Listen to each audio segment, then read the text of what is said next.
আমরা ষষ্ঠীর দিন যদি ইনক্লুড করি শুক্তো, পুজোর দিন যা হেভি ডায়েট হবে বা সুইট আইটেম খাওয়া হবে সেটা ভালোভাবে ডাইজেশন হবে এবং বডিতে কোনো হার্মফুল ইম্প্যাক্টস হবে না বা কম হবে।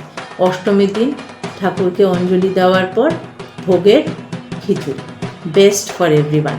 সঙ্গে 1 চামচ ঘি অবশ্যই রাখবেন খিচুড়িতে, তাহলে আপনাদের যে এনার্জিটা, যে ভাইটালিটিটা তাও প্রিজার্ভ থাকবে। মাটন অ্যান্ড চিকেন দুটোকেই শাস্ত্রে বলা হয়েছে নিউট্রিশাস ফুড হিসাবে। আমাদের আয়ুর্বেদে দুটো কনসেপ্ট আছে, রসায়ন আর বাজিকরণ, মানে আমাদের বডিতে স্ট্রেংথ ইনক্লুড করার জন্য কি কি আমরা খাদ্য খেতে পারি বা ডেলি কি ইনক্লুড করতে পারি, তাতে কিন্তু মাংসরস ইনক্লুড করা রয়েছে। তাই মাংস বারণ নয়। ভিডিওটি ভালো লাগলে লাইক ও সাবস্ক্রাইব করার পাশাপাশি বেল আইকনটি প্রেস করতে ভুলবেন না।